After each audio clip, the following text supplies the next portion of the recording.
Welcome to episode 9 of From the Horsebox, where Kate and I talk to country people about their lives and what the countryside means to them. Before we introduce our guest, I'd like to congratulate my co-host on having just become a grandmother. Kate, how are you embracing this new role? Oh, Cosmo Figgy Marcella is just perfect, as are the EasyJet flights from Liverpool to Jersey. So I'm hoping to be a frequent flying granny. Congratulations. While you've been jetting around, we've had a great family holiday in Anglesey with our last podcast guest, Peter, who, by the way, was keeping a close eye on his episode downloads. But you did persuade me to bring back large containers of fresh seawater for your samphire. Was this by any chance for the Winstead Gardens competition, I wonder? More on this to follow. Moving on to today's guest, we have parked our mobile recording studio, alias Horsebox, in Alkington, near Whitchurch, Shropshire, taking the stunning views in across the farm, as today's guest is Annabel Fearnall. Initially, when we asked her if she would take part, she said she didn't think she'd have enough to tell us. But Annabel Turner, growing up in the heart of the Winstead country and marrying Charlie Fearnall, managing a young family, together with being a partner of Barbers Rural, I think we're going to prove her wrong. May we pour you a gin and tonic, Annabel, while I as truck driver have to remain on the water this week? And what would the flying granny like? A large one. And welcome, Annabel. From an early age, family life revolved around horses in various disciplines. As we know, Claire loves a truck story. Tell us about the iconic lorry that your parents own. Yes, it is a bit of an icon of the Winstead area, isn't it? Instantly recognisable. I think it was originally a Stobart truck, and it's still, if you look carefully, you can see the livery underneath it. But that lorry has been the centre of so many lovely family moments, days, endless journeys across the country, far and wide, and it really has been what has enabled us to do an awful lot of the things that we've done to date as a family. The size of it is perhaps at times unnecessary when one small pony rolls out of it nowadays. But originally, when we were all riding, it was necessary because there could be times when we had 4, 6, 7 horses on there. It's HGV, is it? It is, yeah. And Dad was the last to get the grandfather C1 thing, wasn't he? Oh, of course, yeah. He just snuck in. Yes, I think that's exactly right. Oh my goodness, passing the test to drive it, that's a whole different story. Will annoyingly sailed through it and has subsequently had all sorts of jobs driving lorries when he was trying to make ends meet in London. I think I took the test 4 times. And by the 4th go, I didn't tell anyone I was going to take it. I was so disappointed at coming home each night and saying, oh, no, not again. So the 4th time, I snuck off to do it in my lunch hour and eventually managed to scrape my way through. You've got your HGV? Yeah, I can drive it, but nowadays it's pretty irregular. But yes, I mean, when we were all in action, it was essential that we could all drive it, even if it was just for, simple manoeuvres after a day's hunting or something. But no, that lorry is definitely part of the family. And we've had some great times driving up and down the country. I think our motto was always, have wheels, we'll travel. And we didn't care whether we went to South Wales or Timbuktu. That's fantastic. Yeah. How did you start riding? Was it sort of gentle lead reining with mum and dad either side, or did they slap your pony on the bottom and off you go? I think everyone would imagine that they were of the tough parenting school where they just whacked us on a pony and let us go. But I don't recall it quite like that. I think Will and I were both quite backward in coming forward. And it took a lot of years of gentle coaxing to get us anywhere near a level where we were, even vaguely safe on a pony. And that must have been hugely frustrating. So they were very patient. Yeah, I think they must have been. And we always had amazing ponies. They've, always searched high and low for the right pony for us. But I do remember, I can't have been very old and was certainly still on the lead rein. Mother must have got frustrated at me holding her back one day And I could take you to the hunt jump on Sutton Green and show you it right now. And all I remember is being dragged into it, probably squealing at the end of a lead rein, and her just saying, "Kick, just kick." Well, I'm sure a lot of thought went into it all. Wow. Now, as we know, putting 4 horses on the lorry doesn't just happen. There's a lot of work. And how did you organise all the jobs? And who had the difficult jobs, the technical jobs, and who did the menial jobs? I mean, sometimes it would have been 8 horses, I suppose, if we were all in action. So there was a lot. The Turner yard is run like a military operation, and it's always military precision. The first thing you need to know about being anywhere at Heath Paddocks is that if they say they're leaving at 9:45, I know that. If you're leaving at 9:45, it actually means 9:30. Exactly. But we did always take pride in trying to turn the horses out well, and we all had our little roles and responsibilities. Did you each do your own horse? Or? We did, but then of course, Will wouldn't have been seen dead platting, or such and such wouldn't have done anything. So we all had our little things that we knew we had to do on a morning to get ourselves ready, so that we were ready before the allotted time. And even after a day's hunting, the military operation still went on, and we were religious about washing off and making sure that everything was done. I think I've seen the pots of water outside the lorry actually ready for the return. When we got back home, it was funny how Father was never evident when it came to tack cleaning. There was always a job that needed doing somewhere in the distance. But with the rest of us, my fondest memories are in the tack room, really, in that post-chat, breaking down everything you've done in the day and sharing it with everyone. Well, it's a well-oiled machine, isn't it? It seems to work. You had some memorable outings point-to-pointing with some success, and you were captain of hockey at school. Was sport a big influence on you growing up, apart from the riding? Absolutely. To me, the only reason to be at school, well, aside from the friendships which were, long-standing and amazing, was to be able to play sport. And I loved every moment of Wednesdays, Saturdays, and all the training that went on in between. Even now, I find myself turning back into that competitive person again. Freddie, my son, has started playing football, and I can't help myself. I am the absolute epitome of embarrassing mother, shouting hopeless comments from the sideline.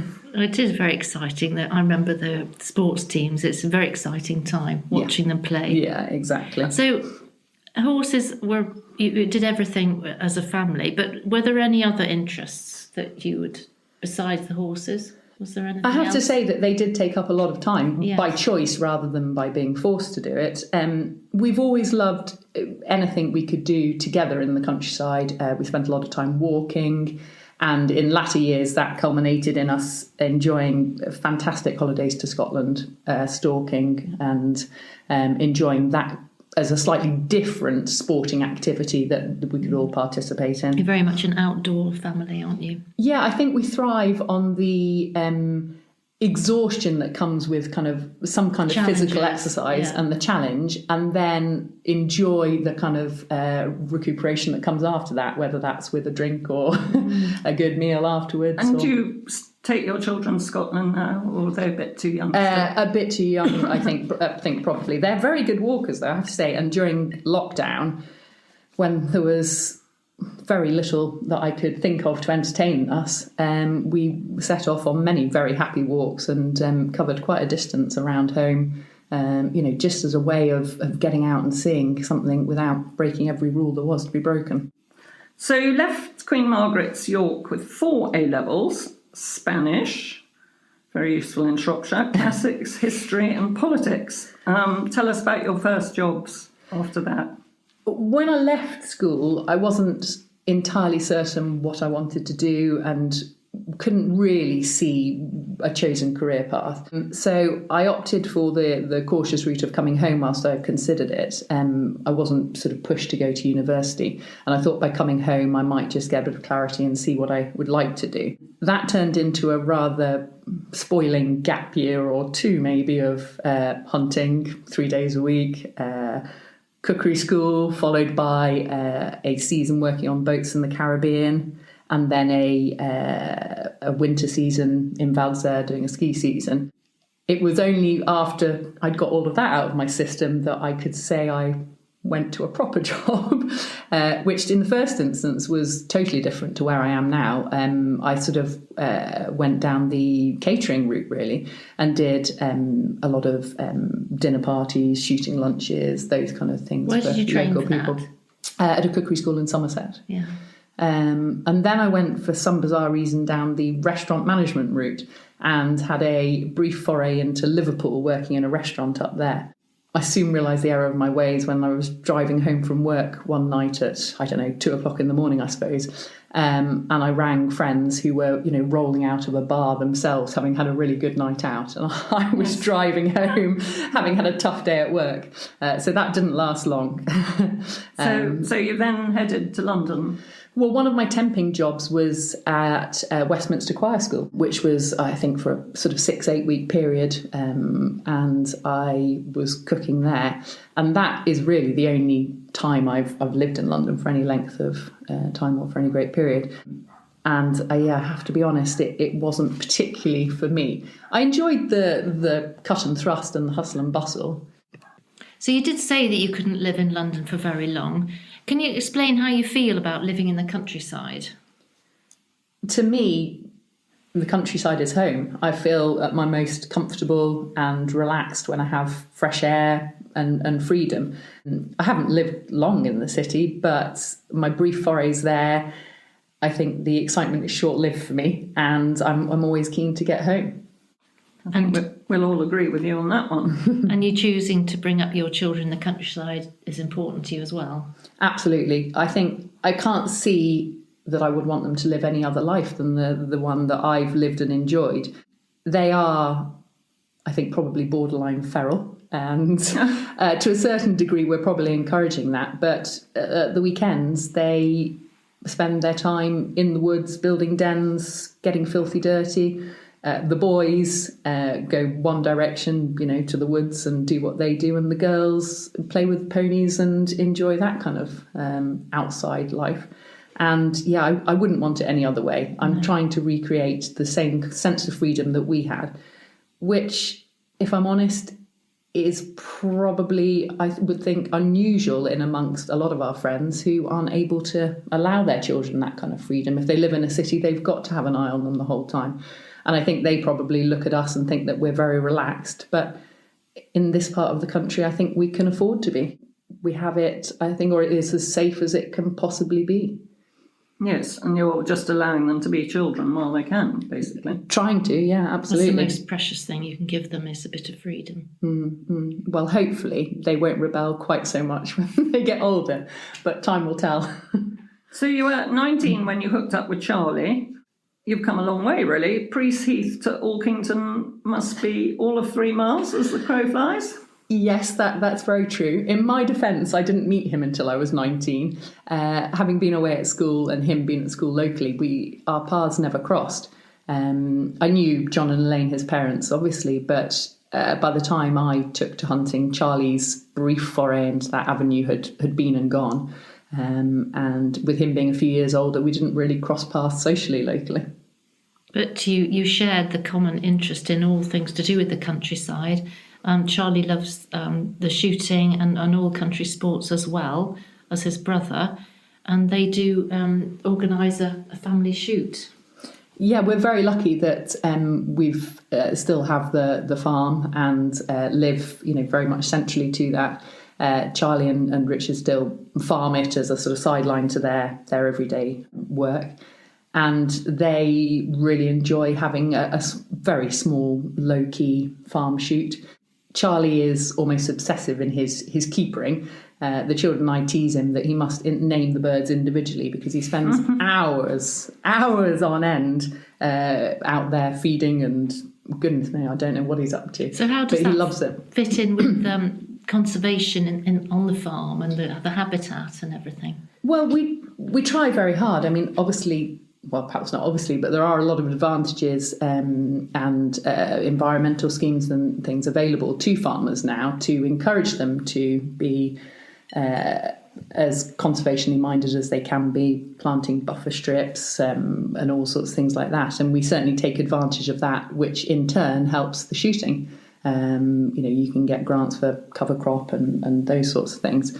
And we're trying our hardest to educate the children as much as we can that we have to respect the countryside and do everything we can to try and protect it for future generations. We try and educate them that anything we shoot needs to go into the food chain in one way or another. It's not all about the killing, it's a purpose as well. And I think they're beginning to understand that, but it's a long process. As well as loving his sport, he's a good sport, Charlie. And I think many of our listeners will remember his moves on the dance floor at a competition. We certainly do. Yes, it was some evening, wasn't it? Annabel, tell us how you ended up in the property world. After I decided that the catering business wasn't for me, I did the typical thing of opening the Shropshire Star and starting to panic a little because I didn't have a job and didn't know quite what I was going to do, and happened to stumble across a job that I thought would suit me, working for a firm of estate agents in Shrewsbury. I'd never really appreciated that was a career path or option. The careers department at school never sort of told me about Harper or Sirens Tester or any of those options, which in retrospect would have been perfect for me. So I started at the bottom as a sales negotiator and did a few years with the firm in Shrewsbury, climbed my way up from there. And then I had a brief foray into new home sales, which is very well paid, so great from that point of view, but didn't really stimulate me. You were sat on a site for days on end. Did you have a nice uniform with a badge on it? Highly acrylic. If I'd stood near an open flame, it would have gone up. And yes, it wasn't the thing for me. So having realised that, I had another career break and went off travelling for a while. But when I came back, I was lucky enough to be approached by Barbers and offered a job in their rural department. They wanted a sales negotiator selling sort of farms, land, equestrian property, which was obviously perfect for me. And my roles expanded from there, really. Started again at the bottom with them and worked my way up through the highs and lows of the property market in the last, it's been there 16, 17 years now. And you recently became a partner of Barbers Rural. Would you say this has changed your clients' perception of you, being a partner? I think, sadly, I'd have to say yes, it has. I was relatively young when I first started working in the sphere, and I think it was quite unusual to have a female specialising in the sale of farms and land. And whilst I don't expect they meant to be, a lot of clients have always probably deferred to my male counterparts or male bosses. But I have noticed, and it's not just the partner and the title, it's years of experience and them starting to respect. But yes, I think it probably in the last few years they have become more and more aware of my role and the fact that I am competent in the sphere. Well, I think it's hugely impressive to be a partner. And you've done so many other things. You've got a wealth of experience behind you now. But for selling property isn't the only activity, is it? Planning applications must play a part. How do you feel when greenbelt issues arise?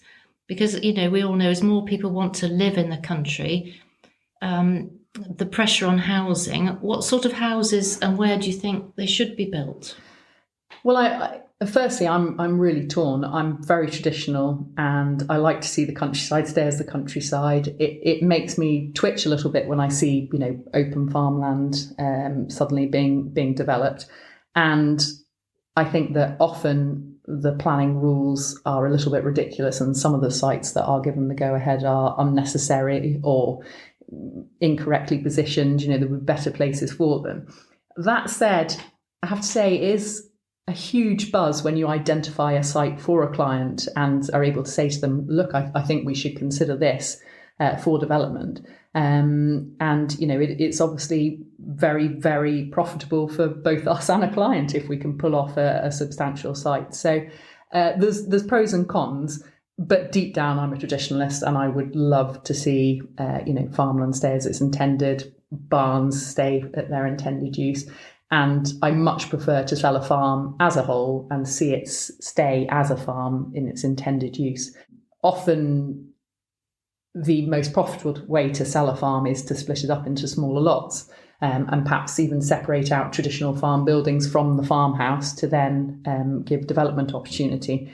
And I always hope deep down that they sell as a whole and a farming client buys them so that they stay as they always have been. Well, Yes. Prince Charles has made it very topical, hasn't it, at the moment, by, extolling the virtue of the small family farm as the backbone of the countryside and everything. Yeah. So would you say that the mistakes are rare and that generally the planning things do work out for the best? Well, I think sadly it's a necessity. There's a huge shortage of housing, and so we have to allow things to progress, and we have to allow further development, and naturally that is going to have to be further and further into the countryside and take in greenbelt land as well as other opportunities. And there are a lot of very happy people living in barns, Yeah. especially in this part of the world. Well, I'm one of them, so I can't really criticise. So you must meet a lot of people from all walks of life coming into the country. Can you tell us any of the unusual things you've been asked, or does their idea of living in the countryside always match up to the reality? Well, particularly in the last few months, post lockdown one, the property market has boomed, and a large proportion of that has been people looking to move from urban areas and take advantage of the country lifestyle that we've enjoyed whilst we were locked down. It's great on the one hand; they're bringing money. It's prices are rocketing. On the other hand, they are very naive to country life, and some of the questions they ask cause a great deal of amusement in the office, which is perhaps unfair. And I always try to be as patient as I can be, but it's the simple things they don't understand. They've lived in a city; they've no idea what a septic tank is or how it works. So they're terrified by all those kind of things. There's always huge misconceptions about how much an acre actually is. They have this idea that, to have one pony for their daughter, they need 15 acres. And try as I might to say to them, no, honestly, you really won't need that much land. They can't understand. And so it's more a case of holding their hands and trying to guide them through the process. So you have to advise. You have to do a lot of advising. Yeah, and advice for a buyer as much as for a seller. Our job is, twofold, and we need to give them as much of an understanding about the property as we possibly can, and yes, guide them through every step of that process. Because as soon as they get scared, they'll run away. They'll pull out of a deal.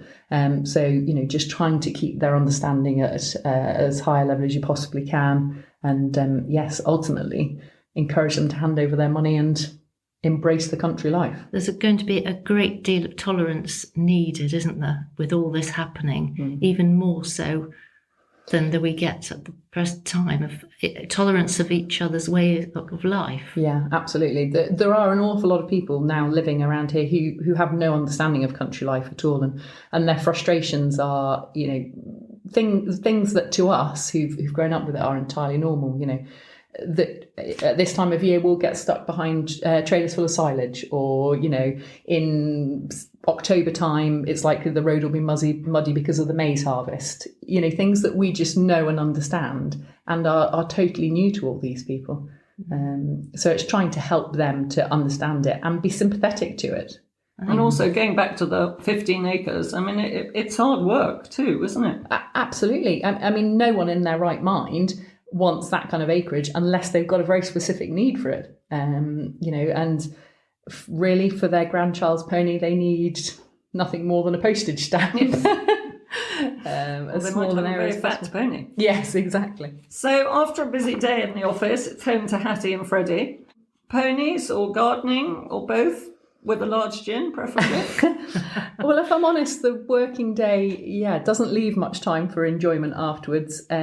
But my first port of call when I get home is, wellies on, out to the pony, and just have 10 minutes to myself to take a deep breath and just compartmentalise the day, put that to one side so that I can be a nicer person to the children and to Charlie. Doesn't always work, but that's what I try to do, just to have a bit of breathing space. The garden, that's a new love for me, and I'm trying my hardest, but it's a slow burner. It's an age thing, I think. Well, I'm heading that You're direction. far too then. young. So, with a busy social life, how does Charlie cope when an equine subject is brought up round the dinner table? And didn't you say that he did have some riding lessons when you first met? Yes, the really irritating thing about Charlie and about his brother Richard is that they both ride really well. They grew up Of course they riding do. any kind of pony that John had in the yard that he was trying to sell on. And as we all know, it's like riding a bike. You don't lose it. So he rides really well. And yes, when he was first trying to impress me, he had some lessons with Emily on the quiet. But subsequent to that... Subsequent to that, he's ridden out with me, ridden pointers with me. It's not a problem to him at all. He just chooses not to. I think for any non-horsey husband, that post days hunting, days eventing, whatever it may be, dinner party is probably painful, isn't it? Because try as we might, if you're on a high, you can't help but talk about it and want to analyse it with people around the table. Does the same thing happen with the shooting, and you join in with the shooting? Absolutely, but the difference is that after a day's hunting or riding, whatever we've been doing, all I want to do is eat dinner and go to bed. After a day's shooting, they appear to be fairly well lubricated, fully fed, and yes, our requirements aren't quite in keeping with one another.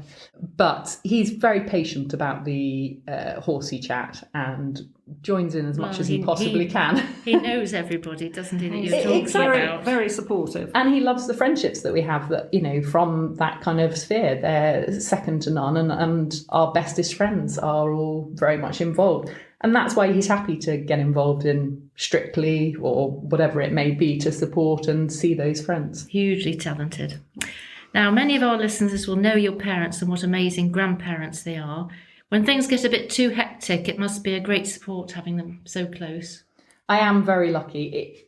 It was more luck than judgment that I met Charlie and we've stayed locally. But it is a huge advantage having my parents only a few miles away. And I rely on it hugely. When the children were tiny, it was somewhere to go to if I needed to get out of the four walls of home. And subsequently, they've kept ponies for the children, the swimming pool. There's so much entertainment there for the children.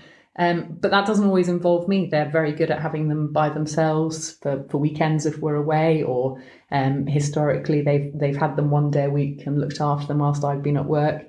Father wasn't very good when they were babies and they couldn't voice their needs and requirements, but now they are able to talk and tell him what they want and need, and are actually quite fun to be around. He's come into his own. I'm sure they give them a great deal of pleasure. Well, let's hope so.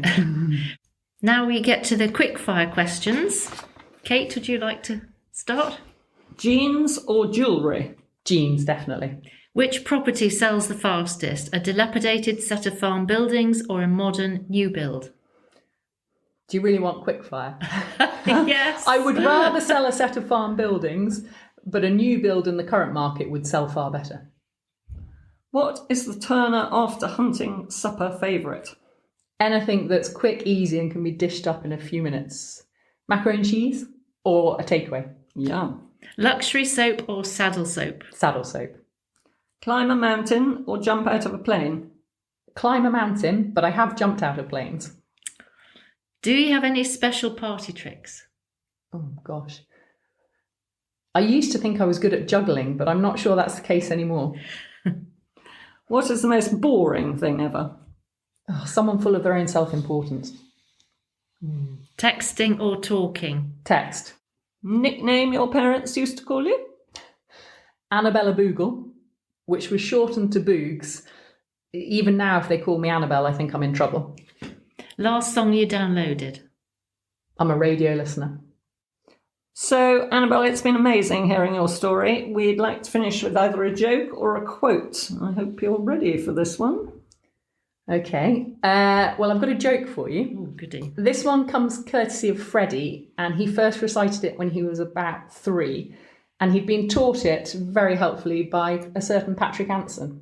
Oh, right. Is it a family show, by Well, the way? I think we'll be okay. Have you heard about the man with 5 willies? No, tell us. How many willies? His pants fit him like a glove. Oh, Very good. Thank you, Annabel. thank you very much indeed. It's a pleasure. Boogs, I'm so excited. This could be our first no-edit podcast. You definitely haven't inherited Mum's public speaking, and those years with Dad in the commentary box at point to points. You didn't hang around. As podcast editor, it looks like a cushy week. So Tokyo, here I come. Thank you so much, Annabel. It's been fun, even though I've drunk a lot of water. I would just like to add a note to the memory of Freddie and Hattie's other grandfather, John Fearnall, who will never be forgotten in the Winstay as a horseman and brilliant fieldmaster. What a podcast he would have made. Now, we mentioned the gardening competition bonus episode earlier. Kate, how's this looking? I shall be very disappointed if you don't win something. So shall I, but I doubt it. I think they have finished most of the judging, but the results remained in sealed vaults at RHS Pigeon House, not to be released until early September. So we are hoping to do it then. Well, I'm really looking forward to that. And next month we'll be celebrating our 10th podcast episode with a member of the British World Class Performance Squad. I'm returning to Jersey on the day this episode is published to tell Cosmo Figgy Marcella about her first podcast mention, aged 4 weeks. So thank you all for listening. Yes, thank you. We're relying on you to spread the word for us. Please press the follow button and share with your family and friends so that you don't miss our next episode when it could be you in the driving seat.